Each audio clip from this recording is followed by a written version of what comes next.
Bueno, vamos entonces al último caso del día de hoy. Es presentado por la bioquímica María Sol López, que es de la sección Hematología y Hemostasia del Laboratorio Central del Hospital Italiano, especialista en bioquímica clínica en el área de hematología de la Facultad de Farmacia y Bioquímica de la Universidad de Buenos Aires y docente en la carrera de bioquímica en el Hospital Italiano. La parte clínica la va a presentar la doctora Verónica Primivitera, que es médica hematóloga, staff del servicio de hematología del mismo hospital. Bueno, muchas gracias al grupo de estudio del laboratorio por invitarnos a presentar este caso. Empezamos directo con el caso. Cuando conocimos a este paciente en 2018 era un varón de 38 años. Era un varón de 38 años con antecedentes de ser un fumador severo. Había tenido el año previo una internación por absceso amigdalino que requirió un drenaje y como antecedentes quirúrgicos tenía una amidalectomía a los 3 años. A los 4 años de edad tenía una cirugía por hernia hiatal y en el 2015 por un traumatismo le hicieron una cirugía ortopédica de codo. Consulta en el hospital por dolor torácico agudo en la región derecha de tipo punzante, quemante de 3 horas de duración y de intensidad de 8 en 10 y se interna para observación en la unidad de dolor torácico. Le hacen enzimas cardíacas que resulta la curva positiva, por lo cual se interna, el electrocardiograma era normal y durante la internación se le hace una cinecoronariografía que fue normal, o sea, no tenía lesiones coronarias, y el ecocardiograma también era normal. El paciente finalmente se va de alta con un diagnóstico de un infarto agudo de miocardio sin obstrucción coronaria y con indicación de hacerse una resonancia para descartar una miopericarditis por ambulatorio. Esta es la resonancia, bueno, que ahí le voy a pedir que tengan un poco de imaginación porque no se ve bien en esta imagen que es estática, pero en la dinámica se veía bien, donde se observa un engrosamiento valvular aórtico con una posible imagen móvil. Con estos resultados se decide internar al paciente con un diagnóstico presuntivo de un fibroelastoma versus una endocarditis. Ahí se repite un eco transesofágico. En el transtorácico no se había visto nada, pero en el transtorácico se observa en la válvula aórtica una masa de base de implantación ancha en la cara aórtica de la valva coronaria derecha, polilobulada, heterogénea, con gran movilidad independiente de 3 centímetros casi de longitud, sin prolapso y, digamos, estas imágenes podrían corresponder a la presencia de un fibroelastoma. Se toman hemocultivos seriados para descartar endocarditis y se hacen tomografías para descartar embolia, ya que el dolor torácico se interpretó como una embolia también a raíz del fibroelastoma, que fueron normales, o sea, se descarta endocarditis. Entonces el paciente queda internado para hacerse una cirugía cardiovascular con extracción del tumor y posible reemplazo valvular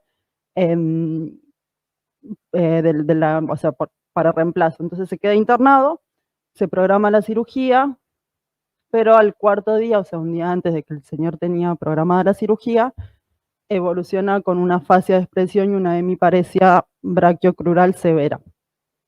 Se hace una angiotomografía de cerebro y del vaso del cuello, donde se observa una lesión de aspecto isquémico agudo a nivel de la cabeza del caudado y segmento anterior lenticular izquierdo, asociado a esto, si se puede ver mejor, a una obstrucción carótida distal y del segmento M1 de la arteria cerebral media homolateral.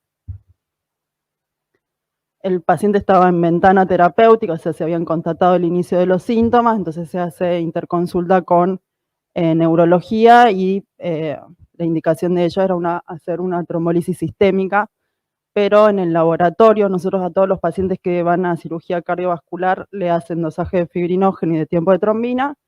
Resulta con este laboratorio tenía un TP de 68%, una PTT normal de 26 segundos, un fibrinógeno bajo y un tiempo de trombina prolongado.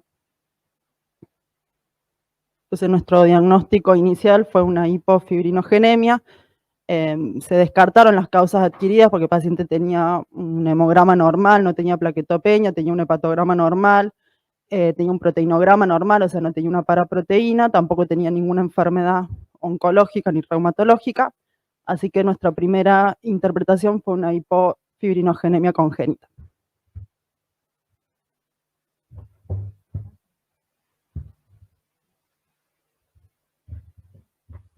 Bueno, entonces, ahí. Entonces, ¿qué se realizó desde el laboratorio de hemostasia? ¿Qué hicimos nosotros? Bueno, este sería el evolutivo de los distintos resultados que tuvimos del paciente, ¿sí? Podemos ver el prequirúrgico, que ya les dijo Verónica, del 2 de agosto, en donde teníamos 99 fibrinógeno. Al día siguiente vuelven a remitir una muestra, en donde nos vuelve a dar un 88 de fibrinógeno, como pueden ver, en el cual nosotros realizamos antifibrinógenos disminuidos sin causa aparente, le hacemos un fibrinógeno derivado del tiempo de protrombina, porque contamos con la metodología por trabajar con equipo fotoóptico, dando 177 miligramos de cilitro de fibrinógeno derivado. Por otro lado, vemos 104 de PDF con un dímero D de más de 5.000, que eso lo atribuimos justamente a que le hicieron la trombectomía mecánica. El 6 de agosto vuelven a remitir una muestra en donde volvemos a tener un fibrinógeno bajo, en este caso de 68 miligramos de cilitro, en el cual le hicimos de vuelta el derivado del tiempo de protrombina, que volvió a dar discrepantes, ¿sí? 128, y además lo que hicimos en este caso fue hacer una corrección con plasma normal, en el cual obtuvimos, no llego a ver, 183 miligramos, ¿sí? Para un normal de 312, por lo tanto corrige, ¿sí? No hay un efecto inhibitorio o interferente. Y también podemos ver, ¿con cuál se apunta? ¿Con este? Acá que ya bajaron los PDF, pero algo interesante es que el dímero, que lo estábamos hablando con Marta ayer justamente, que el dímero D seguía todavía un poco alto, ¿sí? Por otro lado, teníamos de vuelta un tiempo de trombina prolongado, como venían los antecedentes, que también lo corregimos y corrigió. Y lo que, acá, disculpen, está mal la animación, sería el tiempo de reptilasa. Tuvimos un problema con el pasaje de cosas.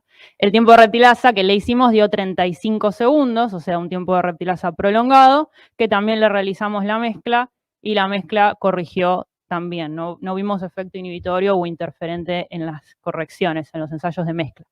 Y por último, el último laboratorio que tenemos de este paciente, del 7 de agosto, de vuelta un fibrinógeno todavía más bajo, de 59, esto no aclaré, pero es por método de Klaus, ¿sí?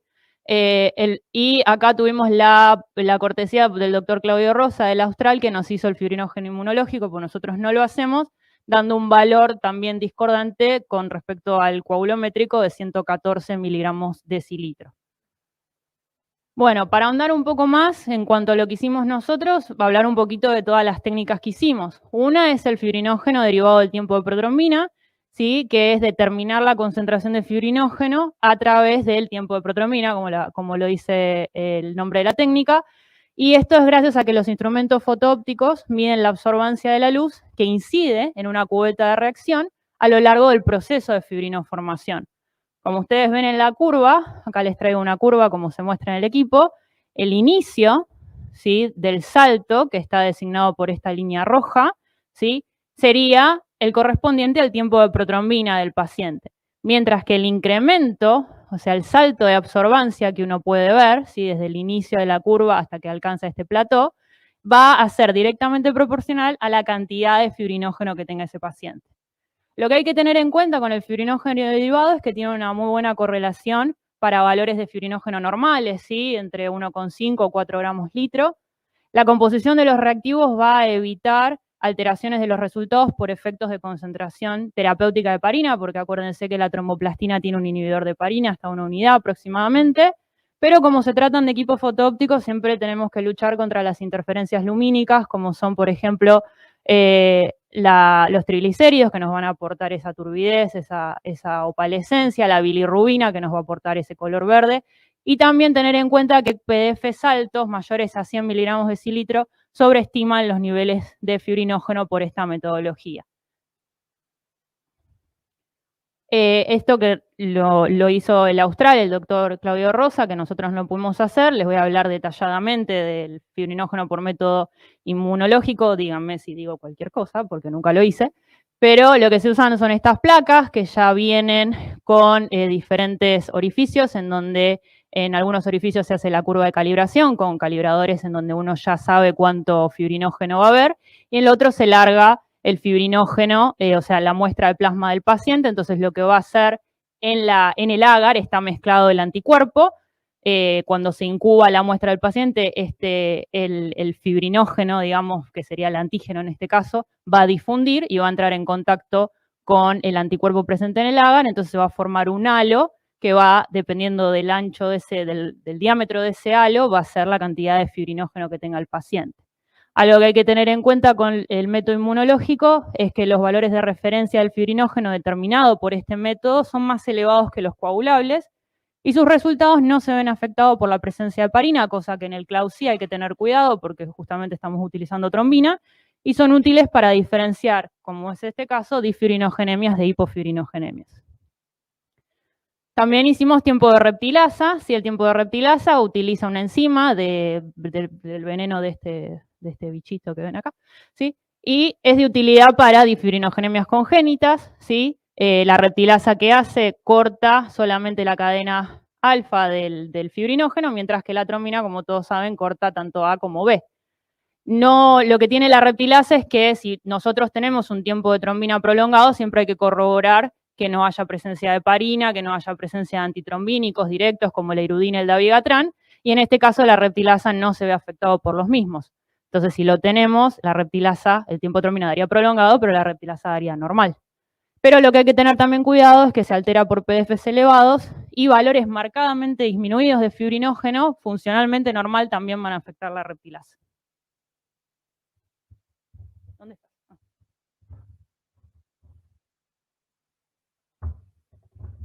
Bueno, posteriormente se decide hacer una trombectomía mecánica y 15 días después del procedimiento, siempre haciéndole tomografía cada semanas, digamos, y evaluando el riesgo de resangrado por el ACV, se decide hacer la cirugía cardiovascular 15 días después del evento isquémico agudo. Y ahí nos planteamos, bueno, cómo iba a ser el manejo para la cirugía. La verdad que fue bastante difícil, varios ateneos, sí. Y el planteo era, bueno, posiblemente le haya, o sea, los cardiólogos decían que iban a tener que reemplazar la válvula aórtica porque la base de implantación del tumor era bastante amplia, y nos preguntaban, bueno, si preferíamos una válvula biológica o mecánica.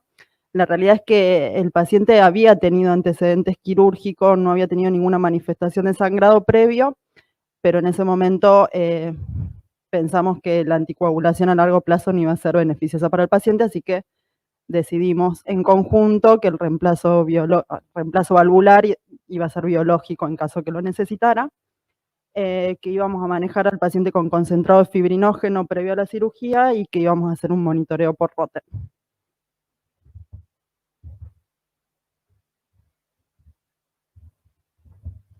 Bueno, este que les mostramos acá es el Rotem basal de la cirugía cardiovascular. Nosotros la cirugía cardiovascular la diferenciamos con Rotem en 3 etapas. Esta sería la primera etapa, ¿sí? En donde podemos ver que los trazados no son normales, ¿sí? Que el trazado normal está designado por este punteado, ¿sí? Vemos amplitudes ligeramente disminuidas, tanto en los globales como en el FIB-10. Obviamente, en cirugía, los anestesiólogos a cargo del monitoreo terapéutico guiado por Rotem vieron esta amplitud, entonces suplementaron antes de ingresar a bomba con 1 miligramo de fibrinógeno. Y acá vemos de vuelta las pruebas clásicas, un coagulograma totalmente normal, es más, un poquito activado si nos ponemos exigente con el APTT, el fibrinógeno de 89, pero con un derivado de 201, y la trombina continuaba ligeramente prolongada. Entra a bomba a circulación extracorpórea, ¿sí? Y debido a que tenía esta amplitud en el FIB-10 muy disminuida, ¿sí? Si bien uno en una etapa intrabomba o de bypass ve una hemodilución y por lo tanto ve que las amplitudes pueden disminuir un poco más con respecto del basal, ¿sí? Ante esta amplitud a los 10 minutos, al paciente se lo suplementó con 2 gramos más de fibrinógeno. Y por último, en la etapa post-protamina, volvemos a tener la prueba clásica, ¿sí? Con un fibrinógeno ya, obviamente por estos 3 gramos totales de fibrinógeno que se le aportaron, alcanzó 122 miligramos decilitro. No le pudimos hacer lamentablemente el derivado en esta etapa, pero ya tenía un fibrinógeno un poco más alto. Y podemos ver que dentro de todo el FibTen alcanzó una amplitud a la 10, que es donde aproximadamente la mayoría de los anestesiólogos toman conducta, ya sea que tengan que hacer transfusión o no, dentro de límites normales. No, finalmente la cirugía, la verdad que no tuvo ninguna complicación, duró 3 horas, estuvo 95 minutos con circulación extracorpórea. No tuvo ninguna complicación hemorrágica, el paciente salió con 2 drenajes mediastino y 1 pleural, y la verdad que a las 48 horas ya se había retirado. No requirió posteriormente, además de los 3 gramos que se pasaron en la cirugía, no requirió fibrinógeno en el postoperatorio inmediato, permaneció con más de 100 de fibrinógeno hasta el 5.º día postoperatorio, así que no se volvió a infundir. Empezó con tromboprofilaxis con enoxaparina a las 48 horas y por el reemplazo valvular biológico, los cardiólogos le indicaron aspirina al 5.º día. El problema en realidad nos apareció cuando vinieron los resultados de la biopsia, porque hasta acá parecía una hipodifibrinogénemia asintomática, o sea, sin ninguna manifestación clínica, pero el material del tromboaspirado cuando se hizo la trombectomía mecánica y de la masa intracardíaca fue compatible con un trombo, o sea, era un trombo fibrinohemático con una válvula aórtica normal. Entonces ahí estudiamos para trombofilia, digamos, pensando en un estado procoagulante y además de la asociación de algunas hipodifibrinogénemias con trombofilia. Se estudiaron anticuerpos para SAF que fueron negativos, proteína C, antitromina y mutaciones 5 Leiden y protromina 2210 que fueron todos normales. Y ahí, bueno, también otra disquisición que fue discutida en realidad era si este trombo era secundario a la hipodifibrinogénemia, si uno debería anticoagular al paciente, y bueno, fue lo que decidimos, o sea, se decidió anticoagulación, empezamos con enoxaparina, dosis terapéutica, y posteriormente, como el paciente tenía un rim basal normal, empezó con dicumarínicos. Bueno, lo actual del paciente, que un año después de la cirugía se le ocurrió tener un hijo. Por suerte el embarazo, el parto fue normal, la mujer tuvo un parto normal, no tuvo ninguna complicación hemorrágica. Se pudo dosar fibrinógeno en el bebé, que fue normal. Actualmente sigue con anticoagulado con acenocumarol, la verdad que tiene buenos tiempos en rangos terapéuticos y no ha tenido complicaciones hemorrágicas. Hace menos de un mes tuvo un accidente de tránsito, puse accidente de tránsito, pero bueno, en realidad el chico cuida caballos y doma caballos, ese es su trabajo, y lo chocó yendo a trabajar, él iba en caballo, lo chocó una camioneta. Tuvo un TEC con politraumatismo, se internó en otra institución, con una fractura expuesta de tobillo que tuvieron que hacer osteosíntesis. Ahí se pasó 1 gramo de fibrinógeno previo a la cirugía y después quedó con tromboprofilaxis hasta que pudo switchar a acenocumarol hasta rina en rango. No tuvo, si bien tuvo un TEC, no tuvo ninguna complicación hemorrágica y tampoco trombótica.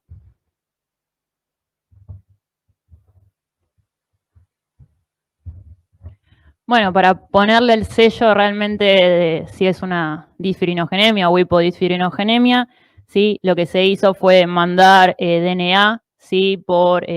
A este departamento de medicina genética en la Universidad de Ginebra, en Suiza, en donde hacen, digamos, es un grupo que hace búsqueda de mutaciones, o sea, secuenciación de la molécula de fibrinógeno, y nos envían la respuesta en donde se identificó una mutación sin sentido, heterocigota, no informada previamente, en el exón 8 de la cadena gamma del fibrinógeno, en este residuo, ¿sí? correspondiente a este residuo de tirosina 340, en la posición 349, en la cadena gamma, madura que carece del péptido señal. Se hizo por esta metodología, que bueno, yo no tengo experiencia al respecto, pero creo que es una metodología más moderna que se está utilizando ahora por lo que he leído. Si alguno sabe, después cuénteme. Y la mutación se produce en una región altamente conservada de la cadena gamma del fibrinógeno, que se muta con frecuencia en pacientes con trastornos tanto cuantitativos como cualitativos del fibrinógeno. También lo que se hizo fue analizar a la familia, ¿sí? Tanto al padre como a la hermana y a la madre y al hijo nacido en el 2020, ¿sí? Como pueden ver, el padre, la hermana y la madre presentaban ya con un fibrinógeno por método de Claus normal. Igual se le hizo el derivado para ver si había igualmente una no correlación con el derivado, pero no se vio que se produjera esto como se produce en el paciente. Y además se le realizó la búsqueda de la mutación a la familia y fueron negativos para la mutación que presenta el paciente.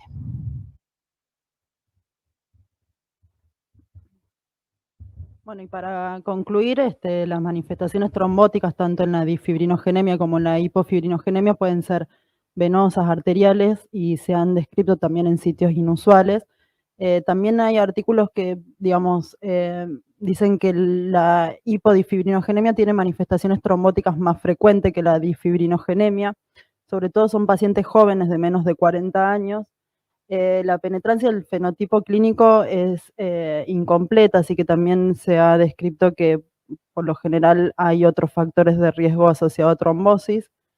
Si bien no se recomienda el estudio sistemático en pacientes con trombosis, yo creo que uno debería pensarlo, sobre todo cuando son pacientes jóvenes con fuerte historia familiar y que después que se han descartado las trombofilias más frecuentes, estudiar un fibrinógeno y un tiempo de trombina.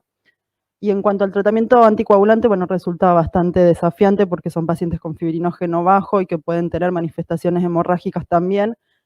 Y la duración, bueno, este es otro tema que tal vez estaría bueno discutirlo porque no hay muchas recomendaciones. Dicen que debería ser un tratamiento corto por el riesgo de sangrado. En este paciente particular nunca tuvo sangrados, pero la realidad es que es una trombosis, no sé si llamarla en sitio inusual, pero una válvula sana.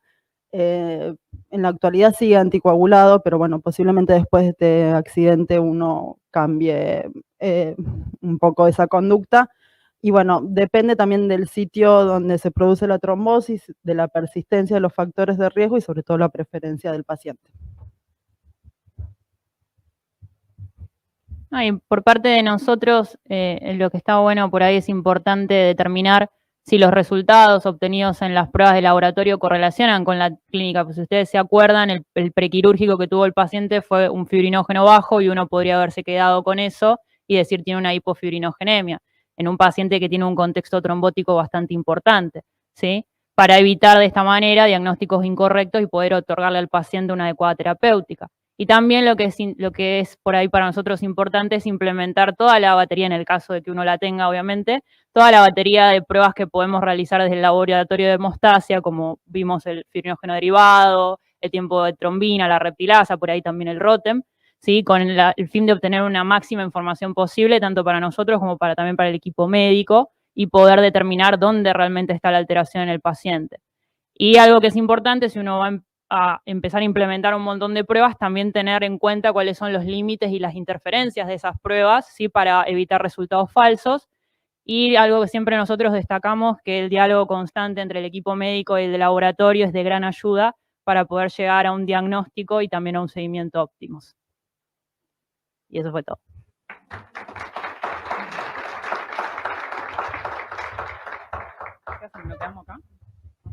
¿Me quedo acá?